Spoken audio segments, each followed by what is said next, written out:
If you're planning a winter escape to Cuba, the federal government wants you to exercise a high degree of caution. This as that country faces worsening shortage of electricity, fuel, and basic necessities, even at major resorts. To help us better understand what this all means, Marty Firestone, president of Travel Secure Inc., joins me now. Marty, good to speak with you. Thank you. Thank you for having me. For those with a trip booked right now, maybe, set to leave next week, how worried should they be about this? I can give them one good piece of advice. If they are out non-refundable dollars, they should, if they can, purchase cancellation and interruption insurance. If for no other reason, in case the situation deteriorates further and Canada ever moves up to a level 3 travel advisory to avoid all non-essential travel, that will be the one mechanism to get them their monies back. So that's one key message I can pass on to you. And that's really important here because we are currently at level 2, which doesn't trigger insurance to kick in, as I understand, right? You are 100% correct. What are you hearing from Canadians in Cuba right now or, recently? Well, it's very interesting. My only exposure was during Christmas. Some clients came back with fevers, headaches, that there was talk about airborne viruses through mosquitoes. That's not even on the table right now with the reasons as to why they called the level 2. As far as the blackouts, I've heard that they are sporadic. As far as food, medication, things like that, fuel, oil, gas, yes, that's all apparent, and that's what they're talking about. My biggest fear, however, is that they're not just saying that's in Havana, in the streets of that area. It's resorts. And when you talk resorts, you're talking about everybody who's going on those all-inclusive vacations.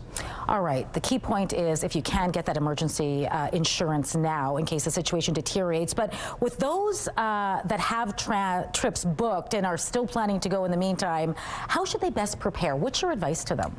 Yeah, I mean, if they're intent on still going, then of course things like taking copies of your passport, of your birth certificate, any documentation, because remember, we take it for granted, everything we keep on our phones, but if there's a power outage and your phone goes dead, the phone is useless for you.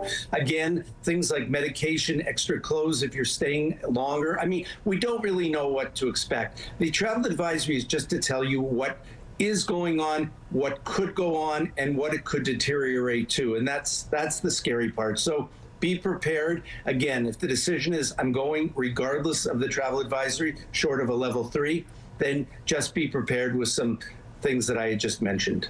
Would you recommend travel to Cuba right now? If you're asking me, would I personally go, the answer would be no.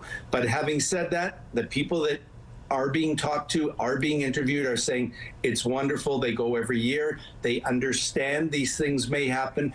The Cuban people, wonderful. They're welcoming Canadians, and their attitude is we're still going to go. I think that's okay. As long as you expect that there could be some issues, then go and enjoy yourself. We know winters are long here in Canada, and we do need winter escapes. So any alternatives you could suggest for, people looking to escape winter here in Canada? Not being a travel agent, I can only suggest that what is the attraction here besides the country being what people are saying is a wonderful country, is it's inexpensive. So the trouble is once you move off of that and go to the Mexicos, the St. Martins, the Dominican Republics, Cancun's, Puerto Vallarta, you're getting into higher dollars, and maybe that's something that someone does not want to spend. So Cuba seems to hit the right spot for people who want to spend a certain amount in their budget. Yeah, definitely is popular with Canadians. Marty, we appreciate the advice tonight. Great speaking with you. Thank you for having me.